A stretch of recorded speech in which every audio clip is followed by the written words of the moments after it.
Okay, interesting. No, and I feel like they should be arrested. Or touchy feel, really? Yeah, you feel like you should be arrested.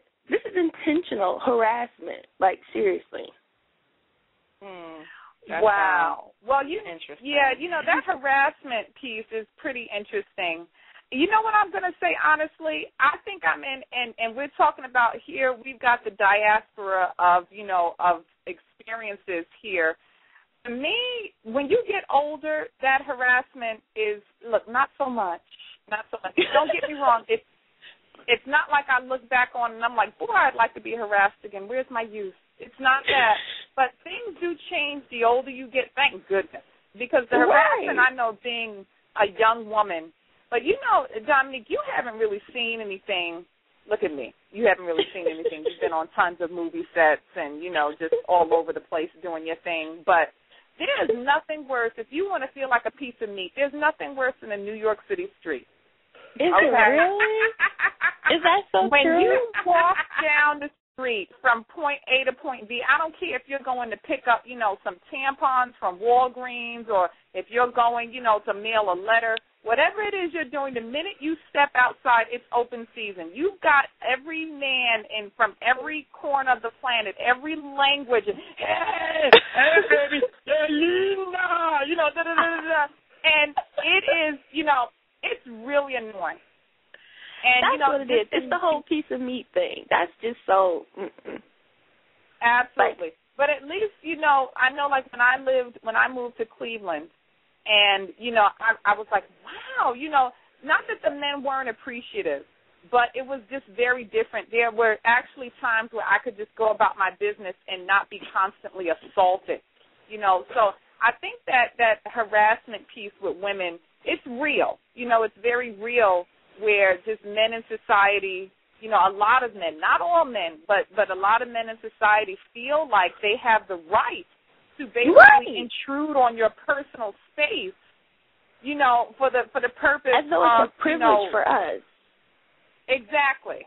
And it's just like, wow, can I just walk down the street and not be bothered? Like, just because I'm a woman, I have to be subjected to your attention. And, it's most of the time it's not a compliment because, let's face it, most of the time it's not the decent men doing this. It's the ones that you don't want in the first place. Exactly. So interesting. And give a lot less hugs. Listen, I wrote the book on that. I'm like high-fiving and like shaking hands and like. Yeah, ain't nothing like putting some distance between you and somebody who's questionable. I mean, just don't be going out giving hugs. I mean, I'm telling you. I don't know, because I don't care what age it is. If you allow a man to come into your personal space, and depending upon his character, he is likely to try something, to go ahead and put and likely, not all of them. Let me put that out there, so I don't want no callers calling up going, we all don't do that. Not all of them, but it's important to put some distance, and it's all about how you carry yourself too. So definitely, and that's the thing. That's the thing. When you carry yourself a certain way, you expect to be treated a certain way, and so you're just looking at the ones who try, and it's like, are you serious? Like, nothing about me says that will ever be okay. Yeah. And then the guy at night. A lot of men who would do that in the first place, they're not very good at reading social cues. And so they don't even realize that they're turning you off. So, whereas the men it's always the men you really want. They don't do that. Now let's get a male perspective. Pastor Arthur, how do you feel about that? And have you ever done that? No, I don't do those. That's not my style. No, I but do you know it happens though? It happens. No, it does happen. But I think what I think to give an illustration of it.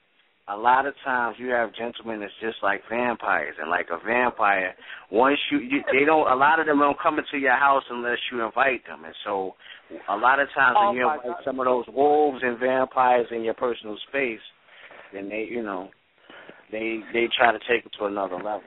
But you know what? It's really difficult because it's like, you know, it'll be professionals and all that. I mean, we're not talking about low-end gentlemen here. We're talking about gentlemen who are esteemed highly in society, and they just like to give them low-hanging hugs. And you're just like, seriously, Mr. Community Activist? That's kind of part of learning, too. Just because of their status don't mean that they're good people. Yeah. Exactly. You know what I mean? And just because of their title don't mean that they behave in accordance with that title. Right. So sometimes men of power, you know, act up, and a lot of times they're sexually driven. So that's why the low cuffed hugs happen and things of that nature. Oh, take this picture with me. Let's get in this group picture. Oh my God. Yeah. Especially, you know, Dominique, in your industry, which you already know, you're in the entertainment industry. So, you know, how many cases, you know, do you have, you know, it's really like just a playground for, you know, sexual opportunists. You know, it's like, oh, you know, I can help you get this role, or I can introduce you to this person, and I can do that. And basically, you know, their goal really is just to increase their sexual repertoire. So, you know, it's a predatory business. And, you know, and there's so many horror stories, you know, of people that I know, particularly the modeling industry, which you also model. Oh, my God. You know, where it's just like, wow, it's just crawling, you know, with people trying to, you know, increase, you know, the numbers, you know, on the notches on their belt. So it's a creepy business. I think as women, period, we have to learn, and when I say women, I'm really talking about girls, you know, we need to learn how to say no. A lot of the time, our, you know, introductions to sex, our introductions to, you know, all those types of things, we're usually not the ones that initiate it. It's usually, you know, pressure from the male, you know, that says, oh, you know, let's try this, blah, blah, blah, and we, you know, acquiesce. But a lot of the times, especially in the beginning of our sexual journeys, we're not really the ones in charge. And so we sometimes, and even in a lot of situations where we're in relationships and we're trying to keep, you know, a man, or, you know, trying to keep that bond, sometimes we may do things that we may not really feel comfortable with, because if we fear that if we say no, it means that we are blocking ourselves off from getting that love that we truly want. So, you know, for us, you know, a lot of the time, and this is for a lot of women too, you know, it becomes a question of, wow, do I say no and potentially, you know, cut myself off from the love that I want? Or, you know, do I stand up, you know, for what makes me feel comfortable and take that risk of being alone? You know, and you got to know, you have to be comfortable with setting those boundaries. I don't care if it's for a relationship or whether it's in business. I mean, like you say, a low-hanging hug might, you know, going off about that may sever a business relationship, but I'm okay with that, because you have to set those boundaries, because they will take advantage of you. And I've never been on the end where I've been taken advantage of, but I've heard the horror stories. And what happens is when you let them, you know, I guess dominate you just with those seemingly passive sexual advances, it takes away a bit of your esteem. You know, it takes you like, and the margin becomes wider and wider, the things that you accept. You know, and then the next thing you know, you're compromising, they're talking down to you. You know, they're complimenting your figure more than they're complimenting your talent, you know, and now you're just trying to be sexy to every man, because that's the only way that you know how to get attention and get ahead and get noticed, you know. True, that's so true. And then, you know, you can kind of get to the point where you're like in my age, my category, then you become a cougar, and then you become the sexual predator, and and the tables turn. So, but yeah, so very interesting. And I know, like, for me, like, just getting back to the biggest pet peeves thing, wow. Can I just say this as someone who has been in a committed relationship for a minute? I wouldn't say for a while, you know, because we got people that's been in there, you know, 20 years, 10 years strong. And to me, that's amazing. I love it. I love the idea of commitment. I don't think there's anything more beautiful than two people who choose to come together, you know, and stay together. You know, like your family, you can't choose them. You know, you don't choose them. You have to deal with them no matter what. But in a love relationship, you can actually say, you know what, I chose him and I was chosen. And you make that choice to continue to choose each other day after day as long as you're together. So to me, that's a very beautiful concept.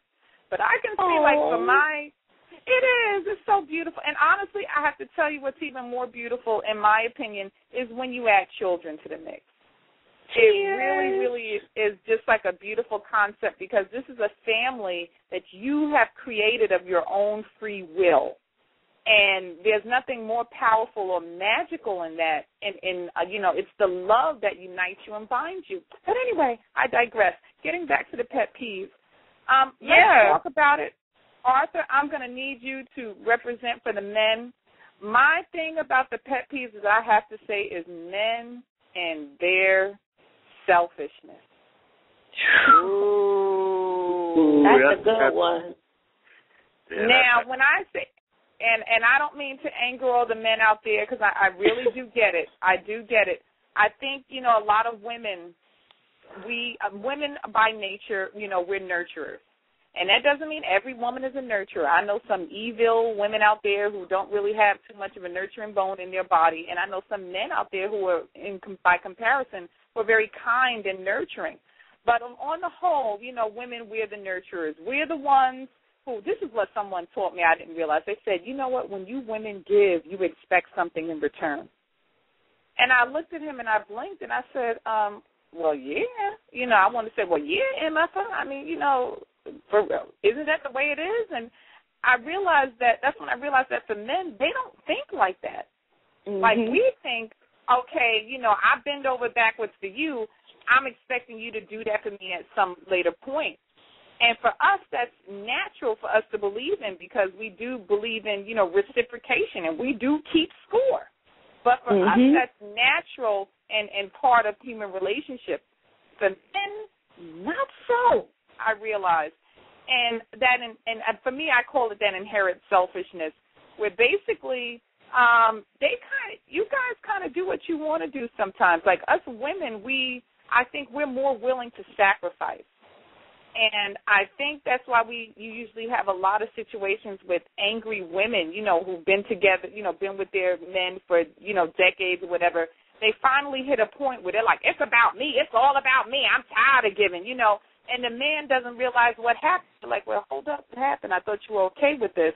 Because the woman finally woke up and realized that she gave the best years of her life to this man and didn't really get what she was expecting in return. Whereas men, I think men are a little more self-contained and don't really feel that, daily self-sacrifice is required to be in a relationship. What say you, Arthur? Okay, let me, Look, I gave you a mouthful. A lot of times in relationships, what happens with men is being the women, a lot of times when if a man is involved with a nurturing woman, because there are a lot of nurturing women out there, but at the same time there are some who aren't. But a lot of times what happens is when a man gets with a nurturing woman, it's almost like when he's with her, it reverts him almost back to childhood in a way. Because he thinks psychologically, he thinks back to when his mom nurtured him. And so a lot of times when our parents nurtured us, we didn't really have to do much to get that. So a lot of times men get caught up. Oh, snap, he just broke it down. I know, it's like epiphany light bulb on. So the psychology behind that is y'all don't realize it, but y'all kind of revert us back to the kid.